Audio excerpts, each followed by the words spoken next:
আমাদের অনেক উন্নতি ঘটলেও দুর্ভাগ্যজনকভাবে আমরা যখন বেওয়ারিশ নবজাতককে ডাস্টবিনে কাঁদতে দেখি তখন আমরা ভীষণ মর্মাহত হই এবং এই ঘটনা হরহামেশাই বাংলাদেশে ঘটছে। কিন্তু কেউ কেউ তো আছেন যারা এই নবজাতকগুলোকে আগলে রেখে মানুষ করে একটি নিরাপদ কোলে পৌঁছে দিচ্ছেন, সেই গল্প বাংলাদেশে আছে। আজকে একটি ভিন্ন ধর্মী একটি বিষয়ে আমরা আজকে কথা বলবো। আরোগ্য নিকেতনের বিষয় আমরা দিয়েছি বেওয়ারিশ নবজাতকের ভাগ্য। এ বিষয়ে কথা বলতে আমাদের স্টুডিওতে তিনজন স্বনামধন্য অতিথি এসছেন। আমাদের সঙ্গে আছেন ডাক্তার মোহাম্মদ মুজিবুর রহমান, পরিচালক শিশু মাতৃস্বাস্থ্য ইনস্টিটিউট মাতোয়াইল। সঙ্গে আরও আছেন ব্যারিস্টার এম সরোয়ার হোসেন, মানবাধিকার কর্মী ও আইনজীবী, বাংলাদেশ সুপ্রিম কোর্ট। সঙ্গে আরও আছেন Mohammad Humayun Kabir Manju, deputy attorney general. আপনাদের তিনজনকে স্বাগত জানাচ্ছি আমাদের অনুষ্ঠানে। আপনাকে আমি প্রথমেই ডাক্তার মুজিবুর রহমান আপনার কাছে জানবো যে বেওয়ারিশ নবজাতকের ভাগ্য আমরা আসলে বিষয় দিয়েছি। আমরা একটি প্রতিবেদনও এখন টেলিভিশনে করেছি যে আপনি প্রায় 40-এর অধিক বেওয়ারিশ নবজাতককে উদ্ধার করে আপনি তাদের সেবা করেছেন, সুস্থ জীবনে নিয়ে আসছেন। সেই গল্পটা ছোট করে একটু শুনতে চাই আপনার কাছে। আমি আসলে এই নবজাতকদের উদ্ধার করার প্রথম শুরু হয় আমার 2016 সাল থেকে, যখন শিশু মাতৃস্বাস্থ্য ইনস্টিটিউট অর্থাৎ মাতোয়াইলে প্রথম এনআইসিইউ তৈরি করা হয়। তৎকালীন ওই সময়ের যিনি স্বাস্থ্যমন্ত্রী ছিলেন উনি ওইটার উদ্বোধন করেন। এনআইসিইউটা তৈরি হওয়ার 7 দিন পরেই একটা নবজাতককে হঠাৎ করে ইমার্জেন্সিতে এক ভদ্র মহিলা, উনি নাক মুখ বা বোরকা পরা ছিলেন, উনি এনে রেখে চলে গেলেন। তো পাশের মহিলাকে বললেন যে উনি বাথরুমে যাচ্ছেন, আসতেছে। কিন্তু তারপর থেকে যখন আধা ঘন্টা চলে গেল, বাচ্চাটা হাইপোথার্মিক হয়ে যাচ্ছে, তখন দেখি যে আর আসতেছে না। তখন আমরা ওই ইমার্জেন্সি থেকে বাচ্চাটাকে উদ্ধার করে নিয়ে সরাসরি এনআইসিতে নিয়ে তার চিকিৎসা সেবা দিই। 1 দিন, 2 দিন, 5 দিন, 7 দিন, 15 দিন, আর কোনো কারো খবর নেই। তখন প্রথম আসলে রিপোর্ট করি, থানাকে জানানো হয় যে আমাদের এই একটা নবজাতক আছে যার কোনো আসলে ওয়ারিশ পাওয়া যাচ্ছে না। গত 9 বছরে এরকম আমি প্রায় 43টা নবজাতককে আসলে বিভিন্ন জায়গা থেকে উদ্ধার করেছি। 43টা নবজাতক, এর মধ্যে 5টা নবজাতক মারা গিয়েছে, আর বাকিগুলা বিভিন্ন জায়গায় বিভিন্নভাবে আইনের মাধ্যমে এগুলোকে আসলে হস্তান্তর করা হয়েছে। আমার আসলে ওটার জাগে প্রথম যখন আসলে এরকম একটা নবজাতককে যখন ফেলে যায়, তখন আসলে তাকে কে সেবা করবে, কেই করবে, তার তো দেখার কেউ নাই। আর সমস্ত হাসপাতালে তো এরকম একটা অ্যাবান্ডেন্ট বেবিকে ম্যানেজ করার মতো কোনো ব্যবস্থা নেই। তখন আমার মনে একটা জাগলো যে আল্লাহ যেহেতু আমাকে একটু সুযোগ দিছে, দেখে আমি ওদেরকে নিয়ে একটু সেবা করার সুযোগ পাই কিনা। ওই থেকে শুরু হয় যে আসলে 2016 সাল থেকে। কিন্তু প্রথম বাচ্চাটি তো হয়তো আপনিও জানতেন না, আপনার পরিকল্পনাও ছিল না, মানে একজন রেখে চলে গেল। কিন্তু পরবর্তী বাচ্চাগুলোর ক্ষেত্রেও মানে তাদের ব্যাপারে এই পরিকল্পনা করো শক্তিশালী মানে ভিত তৈরি হলো মনের ভেতরে। আসলে এরপর থেকে তখন আমি যেহেতু এনআইসিইউ নিয়ে কাজ করতেছিলাম, আর দেখলাম যে এই বাচ্চাগুলো আসলে ইনিশিয়াল স্টেজে খুব বড় সাপোর্টের প্রয়োজন হয়। কারো টোটাল লাইফ সাপোর্ট লাগে, কারো অর্ধেক লাইফ সাপোর্ট, কারো ধরেন সিপেপ বা হাই ফ্লো লাগে। এখন এই সাপোর্টগুলো তো সব জায়গায় দেওয়ার সুযোগ নাই, আর সবাই এগুলো আসলে মেটিকুলাসলি সব জায়গায় পারবে না। তখন আমি মনে মনে নিজে আসলে সংকল্পবদ্ধ হই যে না, আমি একটু যেহেতু আল্লাহ আমাকে একটু সুযোগ দিয়েছে, আমি এই রকম বাচ্চা পাওয়া গেলে আমি এদেরকে নিয়ে কাজ করব। এরপর থেকে আমার মনে শুরু করেছেন আর কি। সবচেয়ে বড় ইন্টেন্সিফিকেশন অর্থাৎ বেশিটা আসে আমি যখন 2000 সালে যখন করোনা আক্রান্ত হই। করোনাতে আমি আইসিইউতে ছিলাম 26 দিন। আমি অলমোস্ট দুনিয়া ছেড়ে চলে যাওয়ার মতো অবস্থা ছিল। আমার অক্সিজেন স্যাচুরেশন ছিল 38। আমাকে ধরেই নিয়েছিল আমি আর বাঁচবো না। আমি যখন ওইখান থেকে বেঁচে আসলাম, তারপর থেকে আমি পরিকল্পনা নিয়েছি যে আমার জীবনের দ্বিতীয় ইনিংসটা আমি এই বাচ্চাগুলো নিয়ে কাজ করব। আল্লাহ আমাকে ওদের জন্যই মনে হয় দিয়ে গেছে। আমার এইটাই ছিল আসলেই। তখন থেকে আমি আসলে রাস্তাঘাটে যেখানে যে পায় সবাইকে বলি যে আমার কাছে বাচ্চা পাঠাও, আমি ম্যানেজ করব।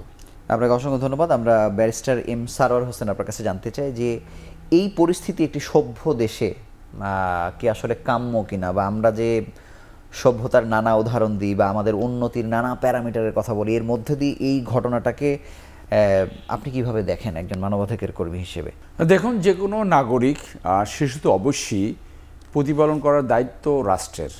যদি তার কোনো পিতামাতা না থাকে, আপনার দেখতে হবে যে এই বেওয়ারিশ মানে পিতামাতাহীন বাচ্চারা আসে কোত্থেকে।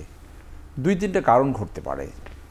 একটা হলো দারিদ্রতা, হয়তো তারা প্ল্যান করে নাই, অথবা ওই বাচ্চাটা সেবা শুশ্রূষা তারা করতে পারবে না, তখন তারা পথে কোথাও ফেলে দিয়ে আসে গোপনে। দেখা যায় ডাস্টবিনে পাওয়া যায় অথবা রাস্তার পাশে পাওয়া যায়। আরেকটা হলো যে বিবাহ বহির্ভূত যদি কোনো বাচ্চা আসে তখন তারা এই ঘটনা ঘটাতে পারে। সো এখানে রাষ্ট্রের একটা বড় দায়িত্ব রয়েছে, এবং আমি জানি অনেকগুলো সংস্থা রয়েছে, এনজিও, যারা এই ধরনের বাচ্চাকে নিয়ে প্রতিপালন করে।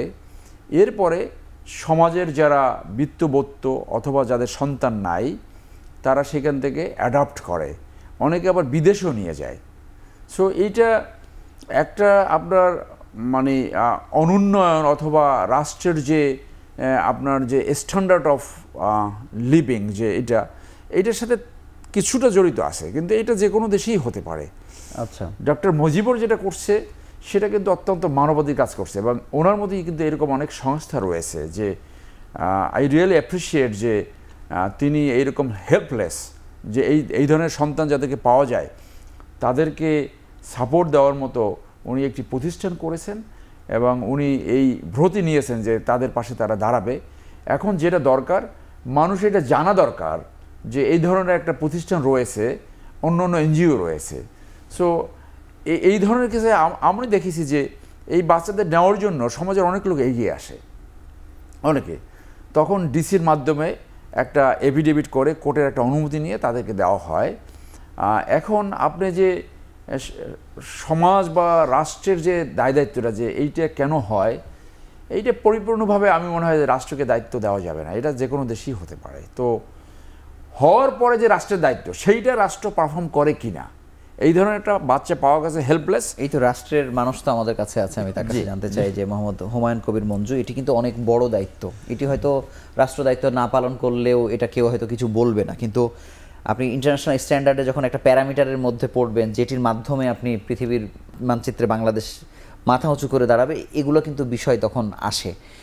সেক্ষেত্রে রাষ্ট্র কতটা দায়িত্ব নিচ্ছে বা কোথায় চ্যালেঞ্জ আছে, কি করা উচিত, আপনি কি মনে করেন? বর্তমান প্রেক্ষাপটে দেখা যায় যে এই যে কথাটা নিয়ে এসছেন ডক্টর মুজিবুর সাহেব এবং ব্যারিস্টার সরোয়ার সাহেব, যে কথাটা বলছেন কারেক্টলি বলেছেন, কিন্তু এখানে যখন একটা সন্তান ভূমিষ্ঠ হয় সেটা কোনভাবে হলো সেটা যদি আমি মুখ্য নাও দেখি, জন্ম যখন হয়েছে তখন জন্ম হওয়ার সাথে সাথে তার জন্মের অধিকার সূত্রে তার রাষ্ট্রের অধিকার চলে আসে। কীরকম? যে এই বাচ্চাটা যদি একজন অনাথ পরিবারেও হয়, তার যদি চালানোর তাকে কোনো ক্যাপাবিলিটি না থাকে, তাহলে সেক্ষেত্রে কি করবে? সেখানে সেই লোকটাকে বাঁচানোর জন্য রাষ্ট্রের দায়িত্ব। কিন্তু রাষ্ট্র যদি সেখানে তাকে পর্যায়ক্রমে তার লজিস্টিক সাপোর্ট না দিতে পারে, তখন সেই বাচ্চা যদি যার গর্ভে ভূমিষ্ঠ হলো সেই মা যখন তাকে ফেলে রেখে চলে যায়, তখন স্বাভাবিক কারণেই রাষ্ট্রের উপর একটা ডাইরেক্ট দায়িত্বটা চলে আসে। এখন এই ডাইরেক্ট দায়িত্বটা যখন আসবে তখন এই দায়িত্বটা কিভাবে বন্টন হবে?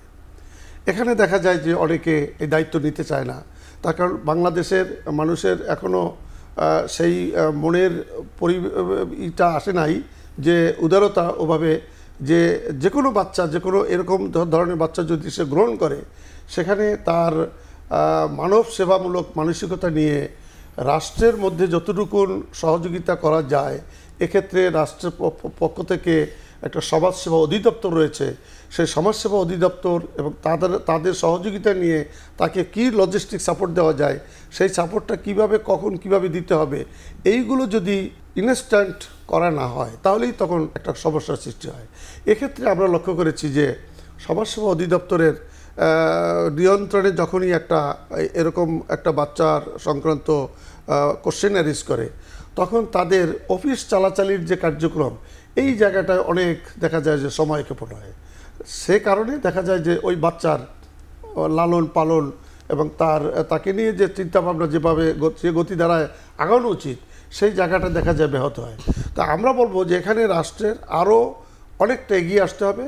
ইনস্ট্যান্ট যদি এরকম কোনো ঘটনা ঘটে, সেক্ষেত্রে তাকে তৎকাল সাথে সাথেই রাষ্ট্র তাকে গ্রহণ করে তার যত ধরনের লজিস্টিক সাপোর্ট দেওয়া, একটা শিশুকে বড় করার জন্য যা যা দরকার সেই পদক্ষেপগুলোই রাষ্ট্রের আইনের মধ্যে এনে সাপোর্টটা নেওয়া দেওয়া উচিত। উচিত আর কি। ডাক্তার মুজিবুর রহমান, আমি জানবো যে অনেক কিছুই তো মানুষের ইচ্ছা জাগে, আমারও তো ইচ্ছা জাগে যে আমি এরকম একটা সেবামূলক কাজ করতে চাই, কিন্তু এই কাজ করতে গিয়ে যে আপনি চ্যালেঞ্জ নিয়েছেন, মানে এটি অনেক ক্ষেত্রে বিড়ম্বনার কারণও হয়েছে কিনা? এতগুলো মানুষকে নিয়ে সবাইকে তো শতভাগ সহায়তা আপনি করতে চান, কিন্তু সহায়তা করতে গিয়ে আপনি কোনো আইনি জটিলতা বা অন্য কোনো ঝামেলা বা ফাইন্যান্সিয়াল কোনো ইস্যু, মানে কোনো চ্যালেঞ্জে পড়েছেন কিনা? না, আমি আসলে এই নিয়ে বেশ কয়েকবারই চ্যালেঞ্জে পড়েছি। চ্যালেঞ্জ হয় যখন আসলে কোনো নবজাতক মারা যায়, বা সে তো বেওয়ারিশ, এখন তাকে দাফন করবে কে, তাকে করবে কে? এখন লোকাল থানাতে যাওয়া লাগে, আগে জিডি করণ লাগে, তাকে জানানো লাগে যে এটা আছে।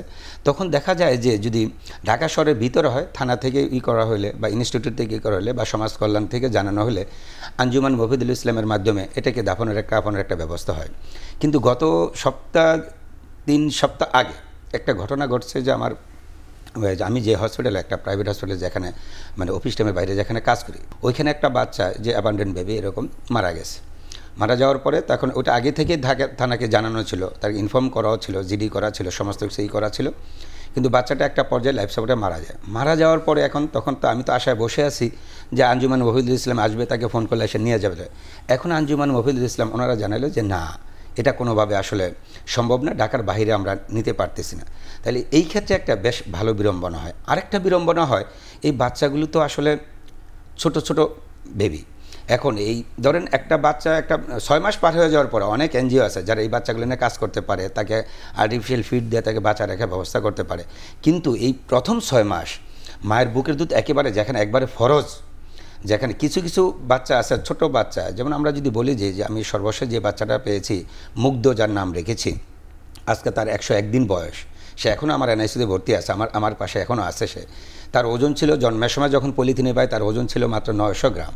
আজকে তার ওজন কিভাবে ছিল? পলিথিনে একবার লাউ, দা, বিভিন্ন ফল ফ্রুটের চোকলা বাকলার এর সাথে এটাকে ঢাকা করে না, জাস্ট এক জায়গায় ডাস্টবিনে রেখে দিয়েছে। ডাস্টবিন থেকে একজন কুড়ায় নিয়ে আসা আমার পাশে এনে দিয়ে গেছেন। আমি ওইটাকে আসার পরপরই সাথে সাথে লাইফ সাপোর্টে দিয়ে ওকে আজকে 101 দিন, তার ওজন আজকে হলো 2 কেজি 600 গ্রাম, যেখানে ওজন ছিল তার 900 গ্রাম।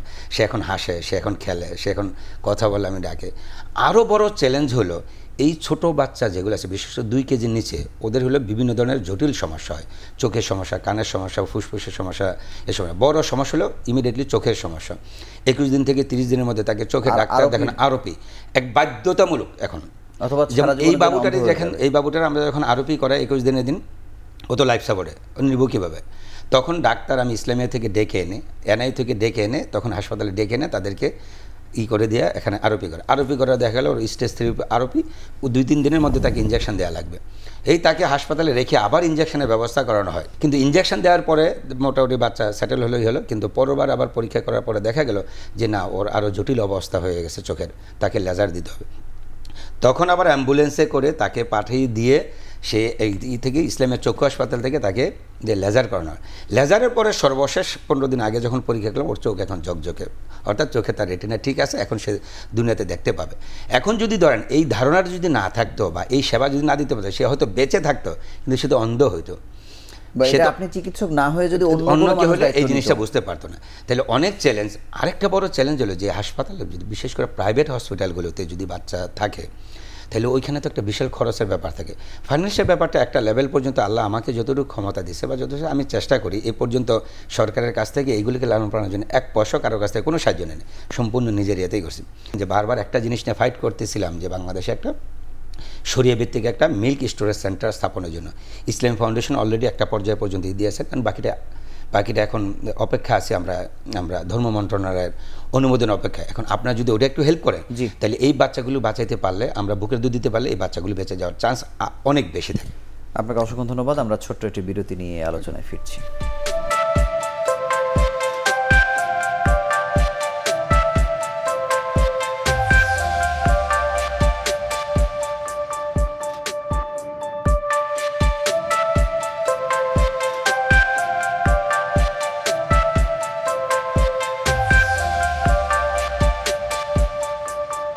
ব্যারিস্টার এম সরোয়ার হোসেন, এই যে একজন ব্যক্তি এতগুলো চিন্তা করছে, নিজের ব্যক্তিগত জীবনের কাজ আছে, মানে এখানে রাষ্ট্রের ইনভলভ হওয়া কত বেশি জরুরি, বা রাষ্ট্রের কিছু এরকম কোনো জায়গা আছে কিনা যেখানে এতগুলো সুবিধা আসলে মানুষ পাবে? অত্যন্ত জরুরি। দেখুন, এইটা আর্থসামাজিক ব্যবস্থাপনা, রাষ্ট্রীয় ব্যবস্থাপনা বড় অংশে এইটার জন্য দায়ী। এই যে যেগুলো বেওয়ারিশ শিশু পাওয়া যায়, একটা কেস যেটা আমরা দেখলাম যে তার প্যারেন্টস রয়েছে, কিন্তু তারা কেন ফেলে রেখে গেল এই বাচ্চাটা? দারিদ্রতা, না সামাজিক কোনো প্রবলেম, না বিবাহ হয়নি, এরকম একটা ইস্যু। সো এইটা একটা রিসার্চের ব্যাপার, সমাজ উন্নয়নে কে করবে রিসার্চটা? Social welfare. যে একটা কেসে তো আমরা দেখলাম যে তার প্যারেন্টস খুঁজে পেয়েছে, কিন্তু যে ক্ষেত্রে প্যারেন্টস পাওয়া যাচ্ছে না, স্পেশালি মা পাওয়া যাচ্ছে না, সেই ক্ষেত্রে সেই শিশুগুলোর অবস্থা কী হয়েছে সেইটা মুজিবুর ভাই একটু বলবে বলে আমি আশা করি। যে 5 জন মারা গেছে, 40 জন তো হাসপাতাল থেকে চিকিৎসা পাওয়ার পরে তারা কোথায় গেল এই বাচ্চাগুলো? আপনি বলেন তাদের ভবিষ্যৎটা কি? আমি একটু শেষ করি। সেই ক্ষেত্রে তো এই ক্ষেত্রে তো অনেকগুলো সংস্থা আছে যারা এই বেবিদেরকে হেল্প করে। রাষ্ট্রের strict supervision for the welfare of the children, the bottom line হলো ওয়েলফেয়ার অফ দ্য চিলড্রেন, কারণ তারা বাংলাদেশের সিটিজেন, যেভাবেই জন্ম হোক না কেন। সো এইটা নিয়ে একটা রিসার্চ করা দরকার যে যাদের বৈধ প্যারেন্টস, যে তারা কেন বাচ্চাদেরকে এরকম ডাস্টবিনে ফেলে যায়, এদের ভিতরে কোনো ক্রিমিনাল অফেন্স আছে কিনা। বাচ্চা জন্ম হওয়ার পর তার তো দায়িত্ব, প্যারেন্টস হিসেবে তার একটা দায়িত্ব আছে। সে যদি লালন পালন না করতে পারে, সে সোশ্যাল ওয়েলফেয়ারে যাবে, অথবা যারা এরকম সংগঠন চালায় তাদের কাছে যাবে। মানে এই যে বাচ্চা একটা জীবন সে ফেলিয়ে গেল।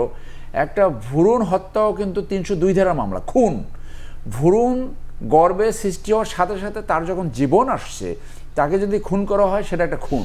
তাহলে আপনি একজন জীবনকে এভাবে ফেলাই গেলেন, এটা ক্রিমিনাল অফেন্সও এখানে আসবে। আমাদের যে আইনগুলো রয়েছে, যারা যদি ক্রিমিনাল অফেন্স এখানে থাকে, যে সে কেন এই বাচ্চাটাকে আনঅ্যাটেন্ডেড রেখে গেল, সেটাকেও অ্যাড্রেস করতে হবে। এবং ইমিডিয়েট অ্যাড্রেস হলো যে তার যদি NICU চিকিৎসা দরকার হয়, চিকিৎসা করে তাকে স্টেবল করতে হবে। তারপর তার জীবনে যা যা প্রাপ্য শিক্ষা, লালন পালন, এবং তার যদি মা থেকে থাকে, এবং রাষ্ট্রের এই ব্যবস্থাটা করা যায় কিনা, যে কারা এটা করে, কী জন্য করে, সেইটা লিগালিটি ইলিগ্যালিটি। যে আপনি সন্তান ধারণ করলেন, 9 মাস গর্ভে রাখলেন, তাকে ফেলাবেন কেন আপনি? তো এই যে মায়া মমতা যে কাজ করে না, এটা তো একটা সোশ্যাল ডেভেলপমেন্টের ব্যাপার, যে কেন এই ঘটনা ঘটে, এটাও রিসার্চ করা দরকার বলে আমরা মনে করি। ধন্যবাদ। আমি মুজিবুর রহমানের কাছে আরেকটু, আপনি তো একটা কেসের গল্প বলেছেন, একটি বেওয়ারিশ শিশুর, মানে 45 জনের ক্ষেত্রে বা 47 জনের ক্ষেত্রে একটু সাম আপ টানতে পারেন কিনা? যে বাচ্চাগুলো আসলে, যে 5 জন মারা গেছে তারা তো আসলে হয়ে গেছে, আর যারা আসলে বেঁচে ছিল তাদেরকে আসলে বিভিন্ন জায়গায় তাদেরকে আইনের মাধ্যমে দত্তক দেওয়া হয়েছে। যেমন আমরা যদি বলি যে এই বাচ্চাগুলোর মধ্যে আমার রিমার্কেবল কয়েকটা বাচ্চা, মানে 7-8টা বাচ্চা আমার চোখেই ভাসতেছে, যেটা হলো গত 8 বছরের মধ্যে। এক সময়ের বাংলা লিঙ্কের CEO ছিলেন, উনি আইনের মাধ্যমে উনি নিয়েছেন। তারপরে একটা বাচ্চা নিয়েছেন হলো বাংলাদেশের বিশাল, চট্টগ্রামে একটা বিশাল শিল্পপতি গ্রুপের একজনকে নিয়েছেন, উনি আইনের মাধ্যমে নিয়েছেন। ওই বাচ্চাটার নাম দিয়েছিলাম আমরা সামিন, আসলে যে সৌভাগ্যবান। তারপরে জান্নাতকে নিয়েছেন, একজন বড়, বিশাল বড় একজন জার্নালিস্ট। তারপর হলো আপনার এই সর্বশেষ এখন মুগ্ধ এবং নায়লাকে নেওয়ার জন্য করতেছেন, বেশ কয়েকটা অ্যাপ্লিকেশন পড়েছে। এগুলো সবগুলো আসলে কি লিগাল ওয়েতে, আইনের মাধ্যমে তাদেরকে হস্তান্তর করা হয়। কিছু কিছু ক্ষেত্রে যেখানে পারিবারিক আদালত যখন বন্ধ থাকে বা যখন পাওয়া যায় না, যখন ধরেন আমরা যদি একটু চিন্তা করি যে আজিমপুর যে আমাদের সোনামণি সেন্টার আছে, যিনি এটার তত্ত্বাবধায়ক দায়িত্ব পালন করতেছেন মিসেস রানু, উনি আসলে অনেক মানবিক। ওনার মাধ্যমে, ওনাকে সঙ্গে নিয়ে আমি বেশ কয়েকটা বাচ্চা ওনার মাধ্যমে বিভিন্ন জায়গায় আমরা দত্তকের ব্যবস্থা করেছি। মানে এই সেন্টারটা কার সেন্টার, বা এটার কাজ কি, এটা যদি একটু বলেন। এই সোনামণি সেন্টারের কাজ হলো যে আসলে যখন কোনো অ্যাবান্ডেন্ট বেবি যখন পাওয়া যায়, তখন ওনারা আসলে এগুলোকে ওইখানে লালন পালন করে, কিন্তু ওনাদেরকে চিকিৎসা দেওয়ার মতো অবস্থা, ওনাদেরকে NICUর বেবি বা নবজাতক নেওয়ার মতো অবস্থা বাংলাদেশের কোনো NGO বা কোনো সংস্থা বা কোনো ইয়েতে নাই। তাইলে ওনারা নিতে পারেন যদি 2 মাসের উপরে বাচ্চাগুলো হয়, যাদেরকে আর্টিফিশিয়াল ফিড দিলে ভালো থাকবে তাদেরকে, কিন্তু 2 মাসের নিচে কোনো বাচ্চাকে নিয়ে আসলে সার্ভাইভ করানো বা বাঁচানোর মতো অবস্থা ওনাদের ক্যাপাসিটি আসলে এরকম দেখি না। যেমন সর্বশেষ যে বাচ্চাটা আমি ওই যে দেখলেন যে থেকে সোনারগাঁ একটা ডাস্টবিন থেকে যে বাচ্চাটাকে উদ্ধার করা হলো। সেই বাচ্চাটা যখন উপজেলা হেলথ কমপ্লেক্সে গেল, রাতে 2টার সময় ওইখান থেকে যে অ্যাম্বুলেন্সে যে আমি নিয়ে আসছি, নিয়ে এসে তাকে আজকে 45 দিন চলে এই বাচ্চা চিকিৎসা দিচ্ছে, বাচ্চা এখন হাসি খেলে ভালো আছে। কিন্তু এই বাচ্চাটা যদি ওই সময় ইমিডিয়েটলি চিকিৎসা সেবা না দেওয়া যেত, সে বাঁচত না। কিন্তু এই বাচ্চাটাকে যদি আপনার এখন যদি যে বয়স হয়েছে, এই বয়সের পর আর 2-1 মাস পরে যদি কোনো এনজিও বা কোনো সংস্থা বা কোনো ইকে দেওয়া হয়, তাহলে তাকে এটা নিয়ে লালন পালন করে পরবর্তীতে আইনগতভাবে এটাকে দত্তক দেওয়ার সুযোগটা একটা পাবে। কিন্তু আমি দুইজন যিনি রাষ্ট্রের কর্মকর্তা আছেন, আমার দাবি থাকবে বা আমার একটা নিবেদন বা আবেদন থাকবে যে এই বাচ্চাগুলোকে প্রথমে যে একটা শেল্টার হোম, যেখানে আসলে তার স্পেসিফিক এক্সক্লুসিভ চিকিৎসা পাবে, সেই চিকিৎসা ব্যবস্থা রাষ্ট্র যদি আমাকে ডেজিগনেটেড করে দেয় যে এই অ্যাবান্ডেন্ট যত নবজাতক আসবে, ডাক্তার মুজিব এবং বা তার সেন্টার যতদিন বেঁচে থাকবে, এখানে সবাই এখানে নিয়ে আসবে, এখানে চিকিৎসা পাবে। চিকিৎসা পাওয়ার পরে চিকিৎসাধীন অবস্থা থেকে ওনারা যোগাযোগ করবেন এবং চিকিৎসা পাওয়ার পরে বাচ্চাটা সেটেল হওয়ার পরে আইনগতভাবে অতি দ্রুততম সময়ের মধ্যে যদি বাচ্চাগুলিকে আসলে একটা ভালো পরিবারে হস্তান্তর করার ব্যবস্থা হয়, সেই ব্যবস্থা নেবেন। আর সবচেয়ে বড় কথা যেটা সরকার সাহেব যেটা বলছিলেন, সরকার সাহেব, যেটা হলো এখন যদি আইনের যদি ধরেন আরও কঠোরতা অবলম্বন করা হয়, এখন যাই বেবিগুলোকে একটু নিয়ে এসে ফেলে দেওয়া যায়, যে ডাক্তার মুজিব আছে এখানে গেলে বেঁচে যাওয়ার সুযোগ আছে, যদি কড়াকড়ি করা হয় বা করা হয়, তাহলে একটা পর্যায়ে এখন যেমন ডাস্টবিনে যেমন নদীর পাড়ে ইয়েতে ফেলে দেয়, বাকিগুলো ওই আবার নদীর পাড়ে ফেলে, যেটা হয়তো আমাদের সিনে আসবে না।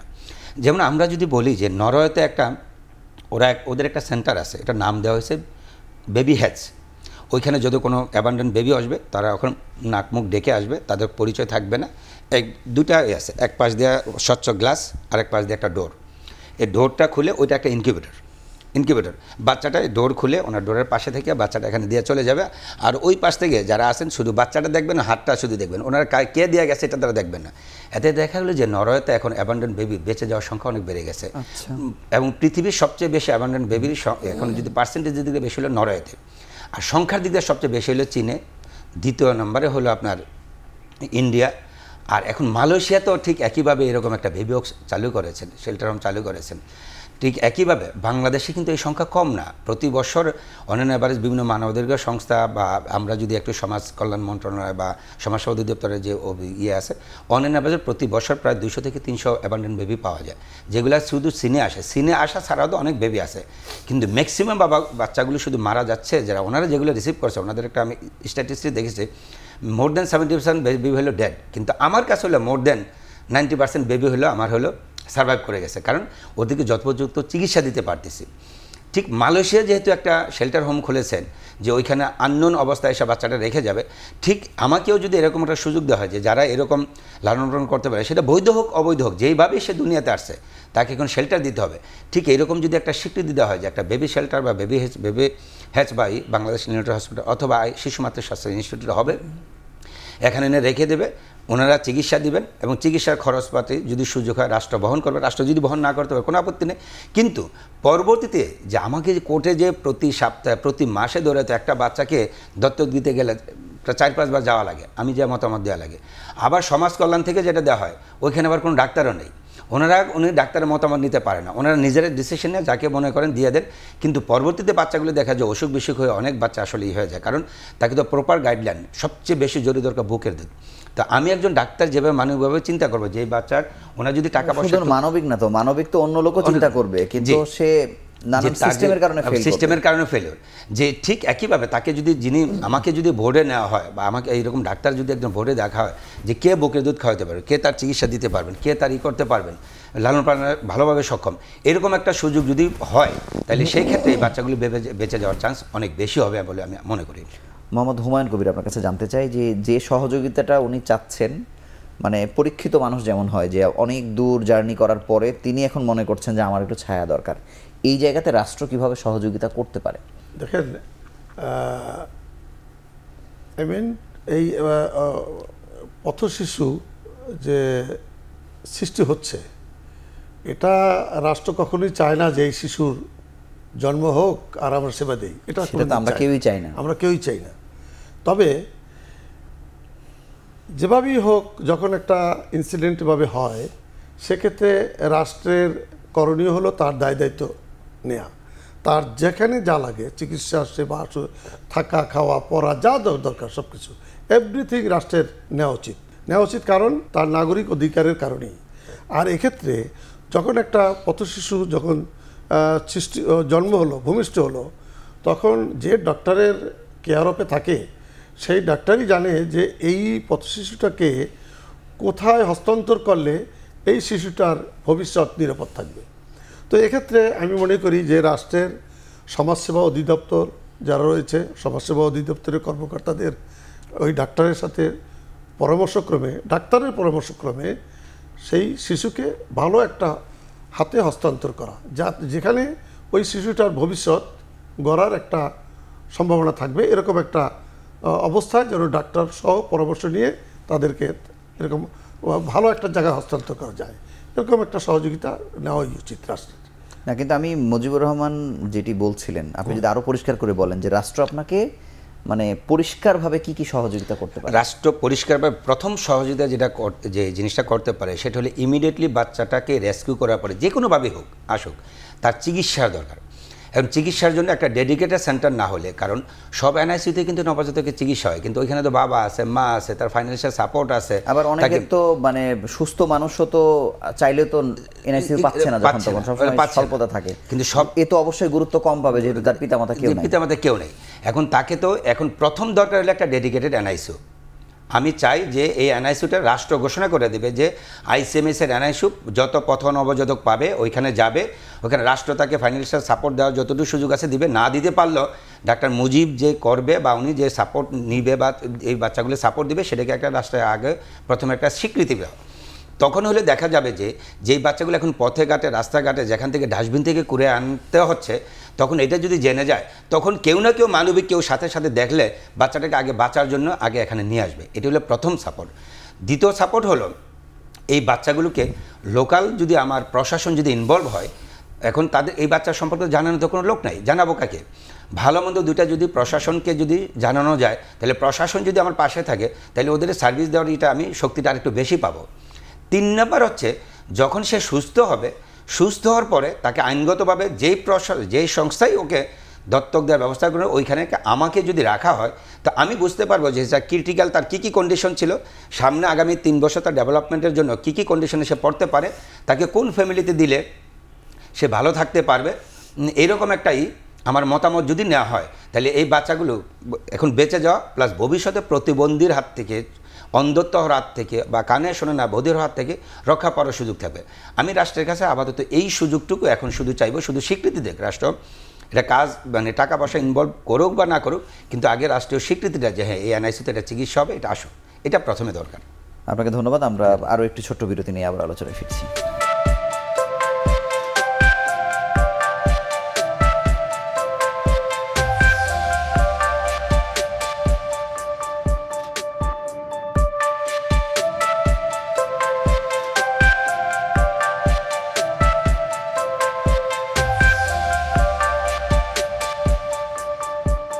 ব্যারিস্টার এম সরোয়ার হোসেন, আমরা অনেক ক্ষেত্রে দেখি যে রাষ্ট্র স্বপ্রণোদিত হয়ে অনেক ক্ষেত্রে রিট করে বা আইনজীবী হিসেবে আপনারাও করে থাকেন, মানে এটি কি ওই পর্যায়ে যাওয়ার মতো কোনো বিষয় কিনা, জনগুরুত্বপূর্ণ বা এইভাবেও বিষয়টিকে রাষ্ট্রের সামনে নিয়ে আসা যায় কিনা? এটা অবশ্যই করা যায় এবং এটা জনস্বার্থ নিহিত রয়েছে। যেটা ডক্টর মুজিবুর বললেন, আমি সেইখানে একটু সংযোজন করি এইভাবে যে এটা নিয়ে একটা ন্যাশনাল কমিটি করা যেতে পারে, যেখানে সোশ্যাল ওয়েলফেয়ার সেক্রেটারি হেড করতে পারে এবং মিনিস্ট্রি অফ হেলথের রিপ্রেজেন্টেটিভ থাকবে এবং সেখানে ডক্টর মুজিবুর একজন রিপ্রেজেন্টেটিভ হতে পারে, যে একটা সেন্ট্রাল সুপারভিশন বডি। ডেডিকেটেড এনআইসিউর দরকার নাই, যেটা প্রয়োজন আমি মনে করি যে যেখানে এনআইসিউ আছে সেখানে 1% 2% সিট রিজার্ভ করা, যে এই ধরনের হেল্পলেস বেবি যদি আসে তারা প্রায়োরিটি পাবে, যার প্যারেন্টস নাই। রাষ্ট্র সেটা এই যে কমিটিটা হবে সেই কমিটি সেটা সুপারভাইজ করবে, যেহেতু ওনারা একটা এক্সপার্টাইজ গ্রো করেছেন, উনি সেইটা ডেফিনেটলি সে হেল্প করতে পারে।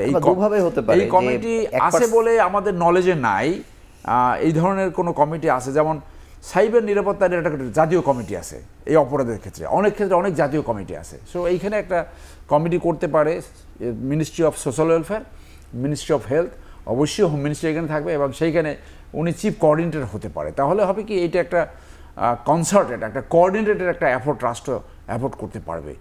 এবং যেটা বলছে যে মুজিবুর ভাই যেটা বললো যে ক্রিমিনাল সাইড যদি আমরা দেখি, ওইটা আমি বলেছি কিন্তু সোশ্যাল উন্নয়নের জন্য, যে ভ্যালুস, যে মায়া মহব্বতটা কেন কাজ করে না, কম্পালশনগুলো কি, এই সোশ্যাল ডেভেলপমেন্টের দরকার। আর ওয়েস্টার্ন কান্ট্রিতে নেদারল্যান্ডস, আমি যেহেতু বিলেতে লেখাপড়া করেছি, সেখানে তো এরকম হেল্পলেস শিশু সৃষ্টি হয়। তারা মনে করেন বাই দেয়ার লাভ অ্যাফেয়ার্স তারা লিভ টুগেদার করে, লিভ টুগেদার তাদের marital status without registration. So ওরা যদি মনে করে না এই শিশু আমি পালবো না, এটা তারা রাষ্ট্রের কাছে দিতে পারে। ওটা হলো ওই সিস্টেম, ওটা আরও উন্নত সিস্টেম। সেটা বাংলাদেশে প্রয়োজন আছে বলে আমি মনে করি। কিন্তু বাংলাদেশে মূলত সৃষ্টি এটা দরিদ্রতা থেকে আমার মনে হয়, এবং সোশ্যাল স্টিগমা থেকে বাঁচার জন্য প্রবাবলি। সো এইটা একটা রিসার্চ হয়তো বা আছে, না থাকলে করতে হবে। এবং জনস্বার্থে এই ধরনের কমিটি যদি নাও থাকে, ডেফিনেটলি এটা জনস্বার্থে রিট করা সম্ভব, বিকজ এখানে জনস্বার্থ জড়িত রয়েছে। আর আঞ্জুমান মফিদুল কথা বললো না, আমি একটা কোশ্চেন আমার আসলো যে আঞ্জুমান মফিদুল তো বেওয়ারিশ লাশ নিয়ে কাজ করে, বটেই বটেই। তো এখানে যদি এই শিশুরা কেউ মারা যায়, এখানে তারা অপরাধী কেন প্রকাশ করবে? এটা আমার একটা কোয়েরি হলো যে তারা তো কাজই করে এটা নিয়ে। আর যে ফ্যাসিলিটেট যেটা করা যায় সেটা হলো, উনি যখন এটাকে চিকিৎসা দিল, বাচ্চাটা যখন হ্যান্ডওভার করার মতো পরিস্থিতি হলো, বাকি কাজটা সব সোশ্যাল ওয়েলফেয়ার করবে। এই যে দত্তক দেওয়া যে নেবে, এখানে এগ্রিমেন্ট করা, কোর্টে যাওয়া, সেই বার্ডেনটা যাতে ওনার উপর না আসে, সেইটা ইমিডিয়েটলি হয়তো সোশ্যাল ওয়েলফেয়ার একটা ডাইরেক্টিভস ইস্যু করে সেই কাজটা করতে পারে, যে সোশ্যাল ওয়েলফেয়ার খুঁজে বের করবে কোথায় এরকম শিশু আছে যারা নিতে চায়, তাদের সাথে লিগাল ফর্মালিটিসের দায়িত্বটা সোশ্যাল ওয়েলফেয়ার নেবে, তাহলে হয়তো ওনার বার্ডেন কমে যাবে। ধন্যবাদ। আপনাকে এটা আমি যদি একটা জিনিস শুধু আপনার সাথে যদি অ্যাড করি, যে একটা আসলে ন্যাশনাল একটা কোঅর্ডিনেশন কমিটি খুব দরকার। এই কমিটিতে যদি আসলে আপনারা যারা বিজ্ঞজন আছেন, মানে আইন মন্ত্রণালয় বা আইন রিলেটেড যদি আছেন, একজন সদস্য যদি থাকেন, তাহলে সেই ক্ষেত্রে এটা আরেকটু বেশি অ্যাক্টিভ হওয়ার বা একটু সুপারভাইজ ওয়েতে কাজ করার একটা সুযোগ বেশি পাওয়া যাবে। তখন দেখা যাবে যে আপনারা সরাসরি যদি ইনভলভ থাকেন, তখন যে প্রসেসটা লাগতো 3 মাস, এটা হয়তো 3 দিনে হয়ে যাবে। আপনারা তো একটা প্রোগ্রামে 3 জন আসতে পারছেন, আপনারা 3 জন উদ্যোগ নিলে তো কাজটা করা যায় আর কি। আমি আরেকটু ডক্টর মুজিবুর রহমান আপনার কাছে জানতে চাইবো যে এই বাচ্চা, এই যত বছর থেকে আপনি কাজ করছেন, মানে তারা এখন কে কি অবস্থায় আছে, মানে তাদের এখন এটা একটা বড় প্রবলেম হলো যে এই বাচ্চাগুলো ধরেন অ্যাডাপশন বা দত্তক নেওয়ার পরে একটা নির্দিষ্ট লিমিট পর্যন্ত, সার্টেন লিমিট পর্যন্ত আমার সাথে যোগাযোগ রাখেন। এরপর হলো তারা আসলে আর যোগাযোগ রাখতে চান না। বিশেষ করে বাচ্চাটার বয়স 2 বছর হয়ে গেলে আর কেউ যোগাযোগ রাখতে চান না আমার সাথে।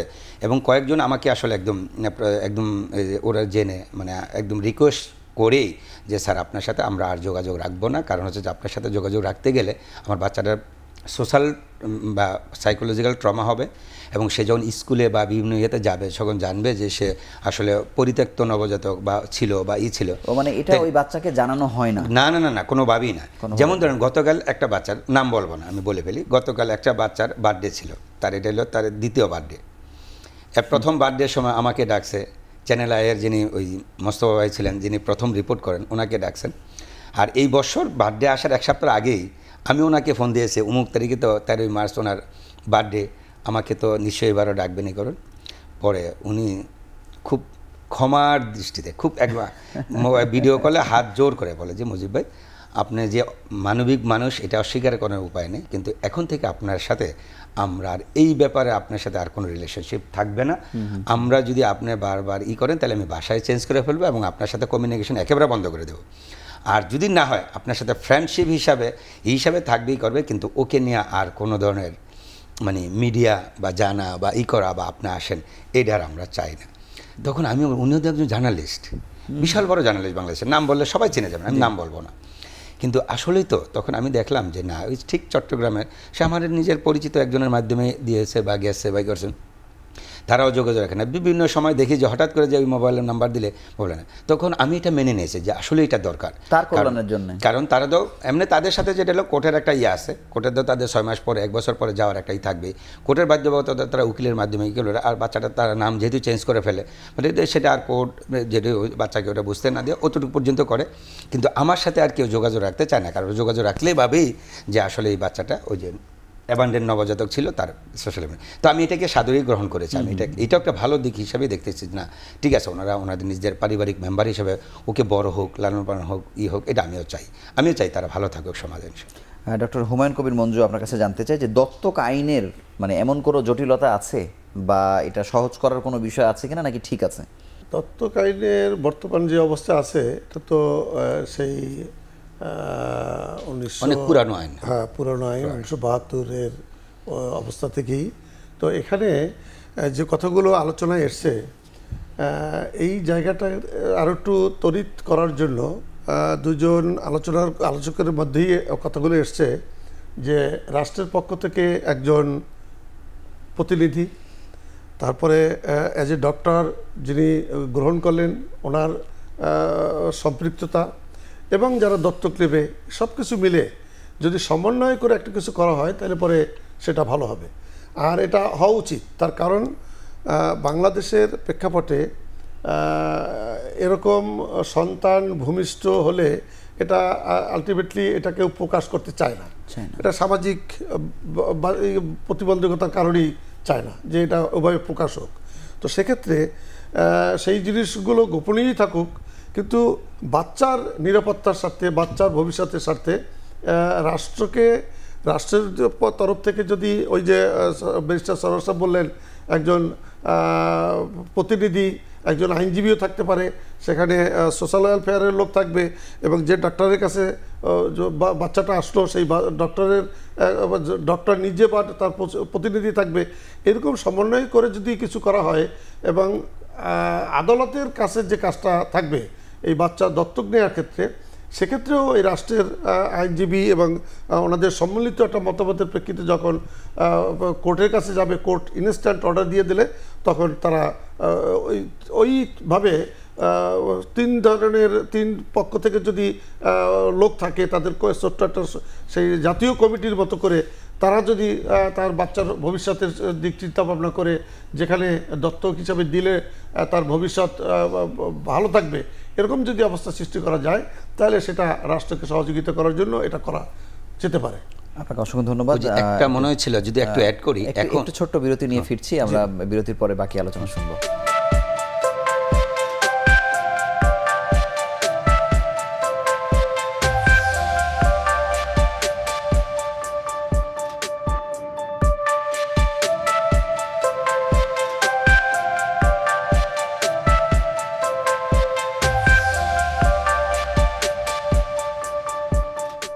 ডক্টর মুজিবুর রহমান, বিরতির আগে আপনি কিছু যোগ দিতে চাচ্ছিলেন। আমি একটু যোগ করতে চাচ্ছিলাম যে আসলে এখন সম্ভবত সমস্ত ডিস্ট্রিক্টে একটা সমাজ কল্যাণ বোর্ড আছে, সমাজকল্যাণ বোর্ড আছে যারা আসলে এই যে পথ নবজাতক বা পথ শিশু বা এরকম পাওয়া গেলে তাদের মাধ্যমে আসলে বিভিন্ন জায়গায় দত্তক দেওয়ার একটা আইন আছে বা এরকম একটা সিস্টেম আছে। যে এখন এক্সিস্টিং যে আসলে যে সমাজকল্যাণ বোর্ড আছে, ওই সমাজকল্যাণ বোর্ডে যিনি বিশেষ করে নবজাতক আছে, যিনি এটা রিসিভ করেছেন, তার যে কন্ডিশন দেখছেন, ওনাকে যদি ওই কমিটির মেম্বার হিসাবে নেওয়া হয় এবং ওনার মতামত নিয়ে যদি দেওয়া হয় তাহলে সেটা আসলে এখন এই মুহূর্তে পারফেক্ট অবস্থায় যাবে। আর ভবিষ্যতে একটা সুন্দর আইন যদি তৈরি করে দেওয়া হয় যে আসলে যিনি এটাকে লালন পালন প্রথম থেকে চিকিৎসা করেছেন তার মতামতের ভিত্তিতে আইনের সহায়তা অন্য যে কোনো একটা পরিবারে বাদ দেওয়া হবে, তাইলে সেই ক্ষেত্রে বাচ্চাটার ভবিষ্যতে বিশেষ করে স্বাস্থ্য সুরক্ষাটা অন্তত ভালো নিশ্চিত হবে। আর নাহলে হয়তো তার আর্থিক সুরক্ষা হয়তো নিশ্চিত হবে, অনেক কিছুই তার হবে, কিন্তু সোশ্যাল স্ট্যাটাসও হবে, কিন্তু স্বাস্থ্য সুরক্ষা পাওয়ার সুযোগ বা চান্স কমে। দত্তক নিলে তো ওই পরিবারের নামেই তো সে বড় হয়, ওই পরিবার কাগজে কলমেও হয়, কাগজে কলমে সে ওই পরিবারের সন্তান হিসাবেই বড় হয়। আচ্ছা, আরেকটা ছোট বিষয় জানতে চাই যে আপনি যে হিউম্যান মিল্ক স্টোরেজ নিয়ে দীর্ঘদিন থেকে কাজ করেন, এটি কি শুধু বেওয়ারিশ শিশুদের জন্য নাকি আসলে এটা আরও অনেকের লাভ হয়? এটাতে লাভ আছে আসলে অনেকেরই, কিন্তু আসলে যেটা হলো আমাদের একটা মুসলিম কান্ট্রি, আমরা ইচ্ছা করলে আসলে সব কিছু করতে পারি না মুসলিম রীতিনীতির মাধ্যমে থেকে। কারণ এই আমাদের যে হিউম্যান মিল্ক ব্যাংক বা আমরা যদি স্টোরেজ সেন্টারটা বলি, এটা হলো শরিয়া ভিত্তিক হিউম্যান মিল্ক স্টোরেজ সেন্টার, যেখানে ইসলামের সম্পূর্ণ বিধি নিষেধ মেনে সূরা নিসার 23 নম্বর যে আয়াত আছে, আল কোরআনের সূরা নিসা 23 নম্বর আয়াতকে ফলো করে ওটা নির্দেশনা মেনেই বাংলাদেশে এটা করা হয়েছে এবং এটা অলরেডি কুয়েতে আছে, মালয়েশিয়া ওনারা করেছেন। সে ওই নির্দেশনা অনুযায়ী শুধু তাদের ক্ষেত্রেই বাংলাদেশে এটা অনুমোদনের জন্য আমরা করেছি। এক নাম্বার হলো যার আসলে বুকের দুধ ছাড়া যাকে বাঁচানোর কোনো রাস্তা নেই, যেমন NAC নামক একটা অসুখ আছে নবজাতকের, যেখানে পেটের নাড়িভুড়ি ক্ষত হয়ে যায়, ইনফেকশন হয়, তাকে কৌটার দুধ বা অন্য কিছু দিতে গেলে তার মৃত্যু 100% ঝুঁকি থাকে, কিন্তু মায়ের দুধ দিতে গেলে 100% সে বেঁচে দেওয়ার সুযোগ থাকে। তাহলে এই ক্ষেত্রে একটা বিশাল বড় একটা ইন্ডিকেশন। তো আমরা ইসলাম ফাউন্ডেশনে যখন এটা নিয়ে আলেমুল্লাহ মারা যায়, সেটাও তো হতে পারে, যাদের মা মারা যায়। তো আরও একটা বড় উপকার আছে, বড় উপকার হলো ধরেন এখন একটা মা হাই অফিসিয়াল বা ছোট অফিসিয়াল যেখানে চাকরি করুক, তার হয়তো দেখা যায় যে গভর্নমেন্টে 6 মাস আছে, কিন্তু নট গভর্নমেন্ট অনেক জায়গায় 4 মাস পরে 3 মাস পরে অফিসে জয়েন করা লাগে। বা 6 মাস পরে জয়েন করলো, সে তো ওই তাকে আর বাচ্চাটাকে নিয়ে ওই যে 8টা থেকে 5টা 7টা পর্যন্ত বুকের দুধ খাওয়ানোর সুযোগ দেয়। তাহলে তার দুধটা যদি আসলে এটা যদি এই যে ছুটির সময় উনি যদি দুধ রাখেন, বাচ্চা দুধ খেলেন, কিছু দুধ যদি তার স্টোরেজ হয়, এই স্টোরেজ সেন্টারে 18 মাস পর্যন্ত দুধ ভালো থাকবে। এখানে যদি এই দুধটাকে রেখে দেয়, মায়ের দুধে, তার নিজের মায়ের দুধ তার বাচ্চাই খাবে। এখানে স্টোর করতে পারলে স্টোর করতে পরবর্তীতে উনি যখন অফিস আদালতে যায় তখন নিশ্চিন্তে পারবে, তখন অফিস করতে পারবেন। তার যেহেতু এখানে কোনো যে কোনো পরিবারের বা সন্তান যে কোনো মাই পারবে, যেটা তার নিজের বাচ্চা নিজের দুধ নিয়ে খাবেন, জাস্ট একটা স্টোর হিসাবে ব্যবহৃত হবে।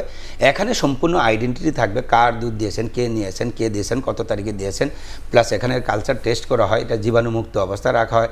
এখানে এই যন্ত্রপাতিগুলোকে জীবাণুমুক্ত রাখার জন্য আসলে এই 1.5 কোটি টাকা খরচ করে বলে এই প্রসেসটা করা হয়েছে। এখন শুধু জাস্ট আইনের স্বীকৃতিটা যদি আপনারা যদি একটু ধর্ম মন্ত্রণালয়ের পারমিশনটা সবাই মিলে যদি একটু নিয়ে দিতে পারেন, মানে সেটা নিয়ে কাজ আমরা চলছে, পাইলট হিসাবে একটু ব্যবহার করি, এটাকে শুরু করি। এটা যদি নেগেটিভ কোনো সাইড দেখা যায় আপনি বন্ধ করে দেন, কোনো আপত্তি নেই। কিন্তু এটা দিয়ে যদি দেখা যায় যে এতগুলো শিশু জীবন বাঁচে আর জীবন রক্ষাকারী একটাই হবে, ইসলামের কোনো ক্ষতি না হয়, তাহলে আমরা এটা একটা সবাই মিলে একটা অনুমতি দিই।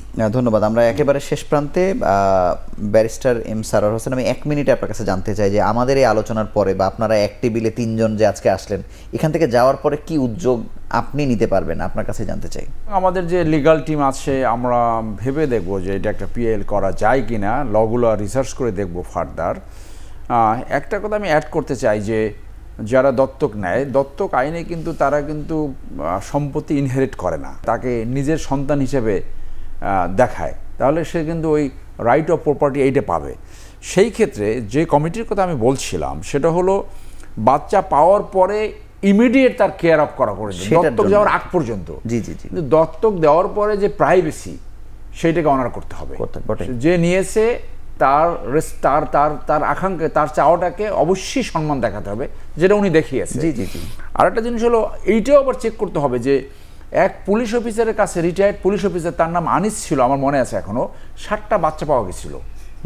সে ক্লেম করেছিল যে বাচ্চাটা 60, পরে এইটা নিয়ে হাইকোর্টে সেটেল হয়েছে, ডিএনএর মধ্যে পড়েছে এটা তাদের বাচ্চা না। এখন উনি এইটা শিশু পাচারের জন্য করেছে কিনা that I am not sure, সেটা দেখি নেই কোথাও। এইটা আবার না হয় সেইটা আবার একটা চেক দরকার, সেটা চেক। সো একটা ব্যালেন্স, মধ্যে কথা হলো যে বাচ্চাটার ওয়েলফেয়ার, কেউ যদি তার নিজের বাচ্চা হিসেবে সেইটাকে পরিগণিত করে এবং তাকে লিগাল হেয়ার স্ট্যাটাস দেয়, এটা তার জন্য কল্যাণমূলক।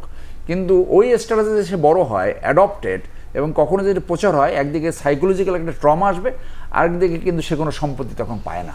সো ওইটাকে হাইড করে তার ওয়েলফেয়ারের জন্য যদি কোনো প্যারেন্টস যদি তাকে নিজের সন্তান হিসেবে প্রতিপালন করে এবং সেই মর্যাদায়, সেটা ওই বাচ্চাদের জন্য অ্যাবসলিউটলি কল্যাণকর।